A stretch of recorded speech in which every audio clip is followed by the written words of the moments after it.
Hi guys, welcome to yet another episode of Breaking the Myth.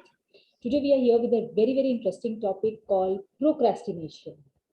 So procrastination is something which most of us go through in our lives at some point or the other. From a dictionary point of view, it is defined as the act of delaying or putting off tasks until the last minute or even sometimes past the deadline. And all of us would have faced this in our lives that no matter how well organized and committed we are, there are times when we kind of just put away a thing and like to just watch TV, update our social media status, shop online, or do things which don't really add value. Whereas that time could have been very constructively spent on something important. So once in a while is okay, but when it becomes a habit, that is when it is called procrastination. And believe me, it can have a major impact on our lives, be it our work life, relationships, health, or life in general. So today I'm here with Kavita Freedom to look at what are some of the causes of procrastination, how does it affect our life, and is there any way that we can work through a procrastination to get back our emotions, our mind, our consciousness back so that we lead a more productive life. So, Kavita, she's an internationally certified and accredited workshop facilitator, therapist, life coach with more than 12 years of experience. She specializes in dealing with physical and psychological diseases. So, welcome, Kavita. Thank you so much, Udipti. Yeah, so this is a very interesting topic. And when you mentioned, I was like, this is not something that we talk on a daily basis. Yes, and interestingly, even to make this workshop, there was so much of procrastination that had happened. So that is exactly where I said, no, this has to be done and it has to be put out because people are really having a difficult time with this one, whether you want to call it a habit or sometimes it even becomes an addiction. Right. Okay, so when we are looking at procrastination, we are not just looking at something that, I'm constantly postponing. Over a period of time, it even gets converted into a habit, into an addiction. Right. Okay, now if we go to the reasons behind procrastination, first before that we need to understand what do we mean by procrastination. Yeah. Right, procrastination means it is you constantly wanting to do something. This is important, I have to do it. You even know how I want to do it, but for some reason it just gets put off. I'll do it after one day. I'll do it after a week. I'll definitely finish it over the weekend, and it just doesn't happen. Yeah. A lot of And people do that. yes, and most of the time we think that we are just lazy, or like we are not good enough to do whatever we have decided to do. But that is not just the reason. There is a very big difference between you being a lazy person and you procrastinating. Especially if you see a pattern that this is happening constantly. Correct. Now, again, in procrastination, what we need to understand is that why do we do this? We Hmm. know that we have to finish something, and yet we keep postponing it. And through the experience that I've had with my clients, my own personal journey, I have listed down around 10 reasons that are there behind procrastination. Okay. And of course, I'm not going to give out everything because that's all in the workshop. But the main reason behind procrastination has been the fear of failure. Right. I'd rather not start only that work Right. which I know can lead me to fail. And that fear of failure can be so gripping and paralyzing for some people that they know that this is what I want to do, but they will come up with multiple reasons why they will not even get started on it. Or even if they get started on it, something will happen and it just gets stalled. Because then you have an excuse that, I didn't do a good job Always. because I didn't have time. Oh, you will have all the excuse. Yes. I didn't have time. Women will come up with, I'm always tired. My maid didn't turn up. I had too much to do. In the office it will be like everything is on fire. I don't know what do I do first. So all these excuses are there, Hmm. but what is really behind all these excuses is the massive fear of failure. Because sometime back in time you have failed, you have faced a lot of humiliation at that time, you have really beaten up yourself, people have beaten you up, and that time an inner child gets created, your energy gets trapped in time and space where you have made a decision that I don't want to fail again. And if I don't want to fail again, anything that's going to take me even close to that, you're not going to do it. Something as simple as I want to change a job, but I will not do it. Why? Oh, I'm not getting the salary that I want. I'm not getting the job profile that I want. This is not the city that in which I want to work. But what is really happening there? I don't want to get out of my comfort zone.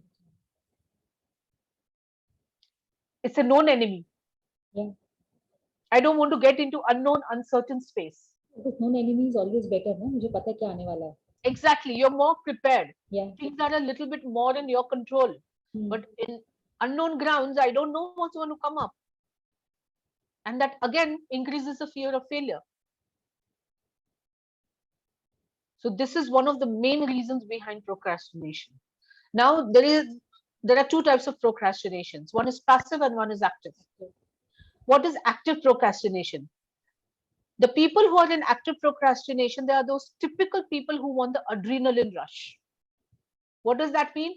Purposefully, things will be left the last minute because they are used to working in stress.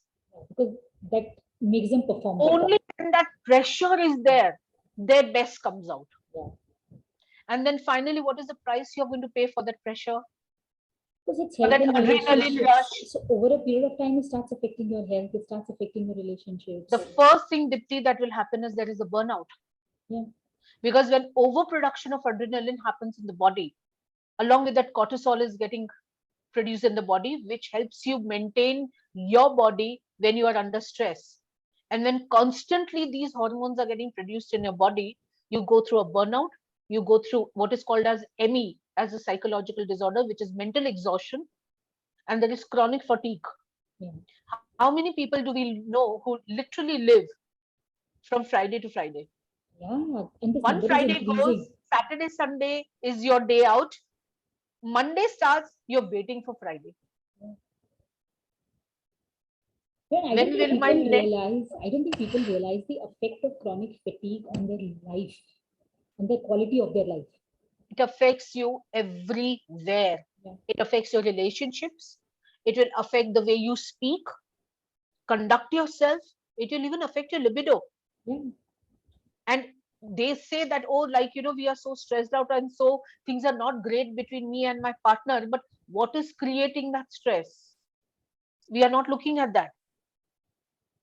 And passive procrastination is that, where it can be either even because of depression that you're procrastinating, right? Because your body just does not have the energy to do anything.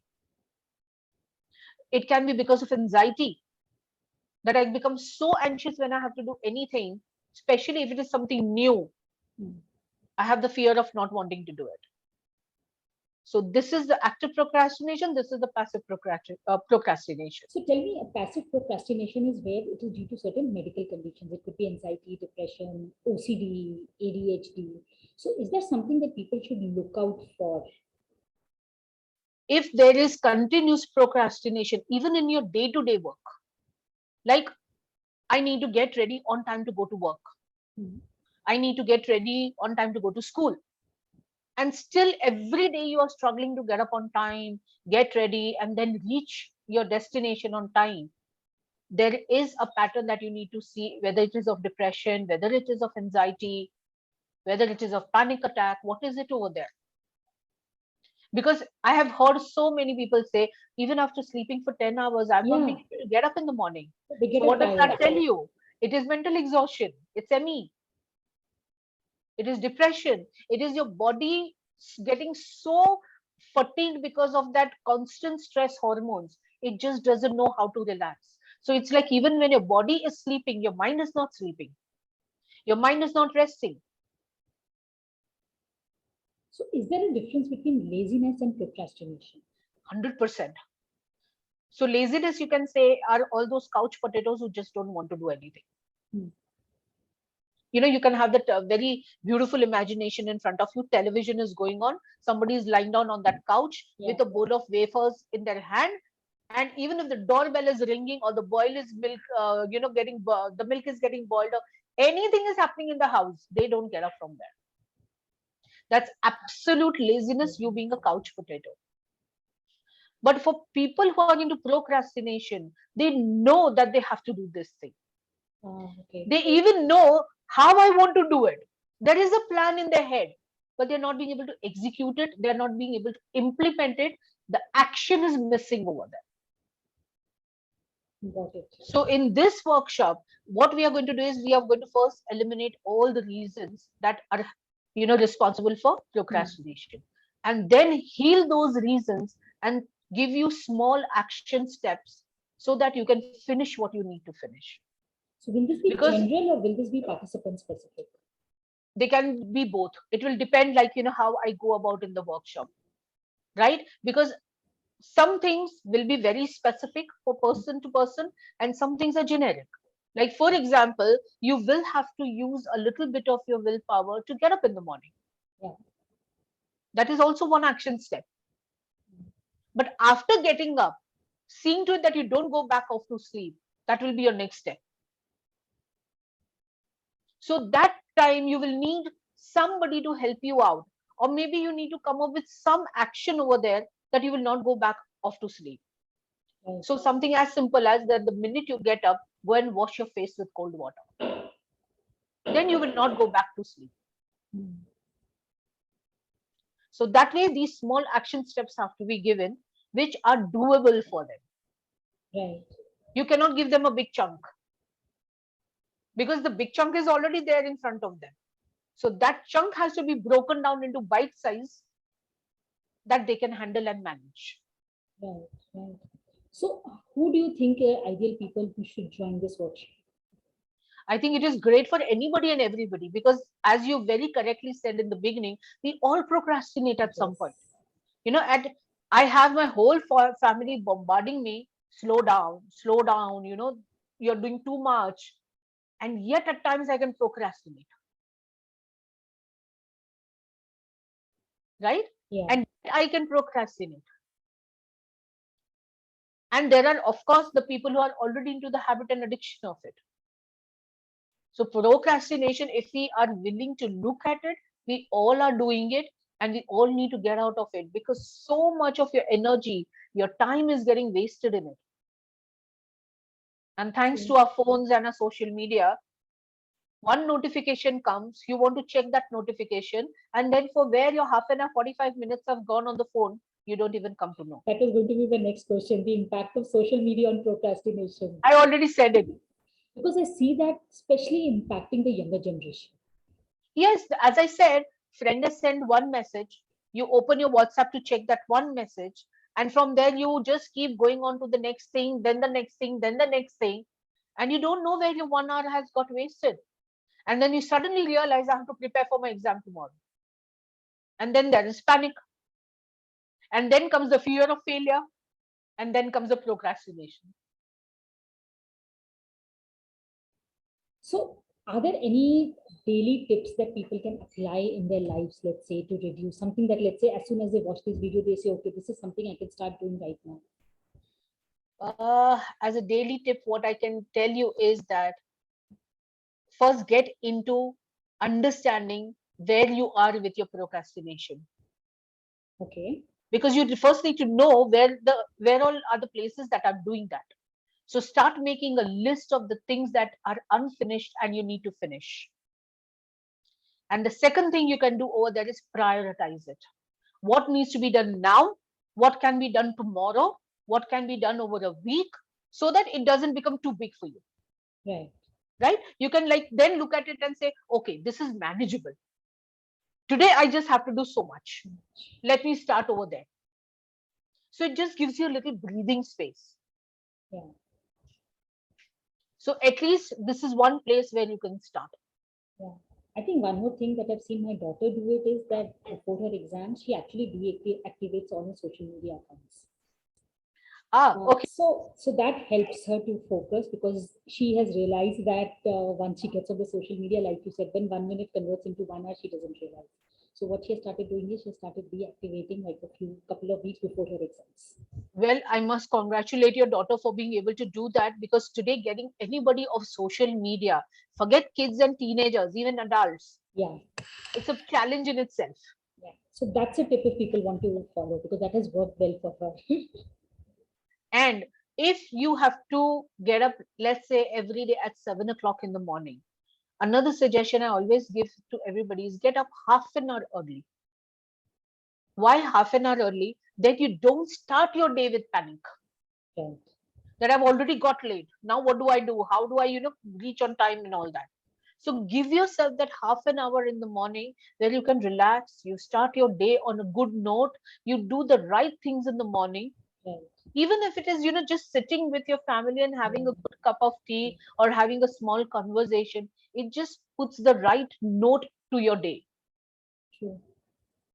I think one thing that I follow is, which I have read somewhere and that has been very successfully worked well for me, is whenever you have the time, and even if there's a deadline which is 1 week down the line, whatever work you can do right now, if you have the time, do it, because you don't know what else comes up in the coming week.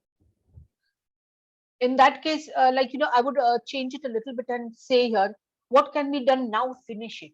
Yeah. I mean, you and me, because we've been now working for a long time, we know that session is that tomorrow morning and people will pay the money at 10:45 for a session at 11. And I'm like, how much time does it take in today's technological world to make a transfer? Yeah, because 30 also about seconds? decision making, I think sometimes it's also about decision making where you're being decisive, let's say a week before, saying, I want to sign up for this workshop now. But something in your mind says, kuch aur aa gaya to, kuch aur aa gaya to. And I think that is again one of the reasons which leads to procrastination, because we keep waiting for something better to come. I don't know whether it is about something better to come, but I'm definitely seeing this as another habit that is coming up, where what is the most simplest thing also, even that people are delaying it for the last minute. Yeah. And honestly speaking, if you see that somebody who doesn't procrastinate over there, you will feel it's a 30-second thing job. How long is it taking you? And you anyways know that you have to do this. And you know that you only have to do it, nobody else is going to come and do it. Exactly. So those are really interesting tips, and thank you so much. So to everybody who's Most listening welcome. to us, the basic, I think the most interesting part about this workshop is like it's not a 1 day workshop where you come, you learn something, and then you're forgotten. It's over 4 days, 2 weekends, which means that you learn something on the first day, you get time to implement it, to see what works for you, what Yes. doesn't, and then That you is the come back the reason. next day. Yes, that is the reason I have kept it that way, because what Yeah. happens is that people ask me, are you going to give us a manual? Are you going to give us notes and all that? And I know from my 13 years of experience, you are never going to go back to that manual, Yeah. no matter what I give you. So sit in front of me in these 4 days and finish what you need to finish. So it is actually a very intensive workshop because it's for 16 hours. Yes. So 16 hours is not less, and 16 hours spread over 4 days, over a week, 2 weekends, is something that will really, really help you not only identify your areas of procrastination, but also help you to do away with them. That's why this workshop is titled Healing Procrastination, because we're Yes. not just looking at, talking from 50,000 feet saying that, oh, you have identified the areas, now go and see what you can do about it. No. No, So that this is the is, reason I said sit with me these 4 days and yes, finish it once and for all. yes, After that, that one particular reason shouldn't bother you. yeah. Right, that is the aim for that. And So, I'm also giving a 1 month WhatsApp support group where okay. everybody will be there on WhatsApp, so that in case anybody has a hitch, in case anybody is feeling short, they're not still being able to manage their procrastination, then that help can be given to them. And after 1 month, I'll be giving up a follow-up session also. Guys, it cannot get better than this. So this workshop is 25th, 26th June, and then it's on 2nd and 3rd July from 5:30 to 10 p.m. So anybody who, I mean, there is still 2 weeks to go for it, but I would say that this is a good time, as soon as you listen to this video, to go back to your life and see what are the areas that you're procrastinating. And I would say go a step further to see how is it affecting your life? And would you want to change that? Would you Yeah. want to make those areas better? Because sometimes we don't even realize what we are losing. Oh, the first time I realized that I'm procrastinating, I was absolutely shocked. I said, me procrastinate? It was unbelievable how it just creeps into your life, without you even realizing it. Yeah. So the numbers, the link to the workshop, everything is there in the section below this YouTube video. All you have to do is listen to this video, click on that link. Otherwise, just WhatsApp us that you're interested. If you need any more details, we are here to help you out. But this is an opportunity which you should not let go, because procrastination is something, I would say it is one of those invisible illnesses which we don't even realize is eating up parts of our lives. Yes. And only when you heal those parts will you, it's like, you never knew that there was a dark place in your house till somebody shone the light on it. True. Procrastination is something like that. Yes. So thank you so much, Kavita, for designing Thank this you, Divya. workshop, because I think this is something which I'm very excited about, and I hope that more and more people look into this. And our whole aim is for you to live a life which is not suboptimal, but an extremely productive, focused life, a happy, joyful life. Now imagine, no, if you have 10 things that are unfinished in your list and you're able to finish them off, how will you feel? I'm going to leave our discussion on this one last line. Just imagine if you're out of this, how are you going to feel about yourself and your life? Thank you so much. Thank you.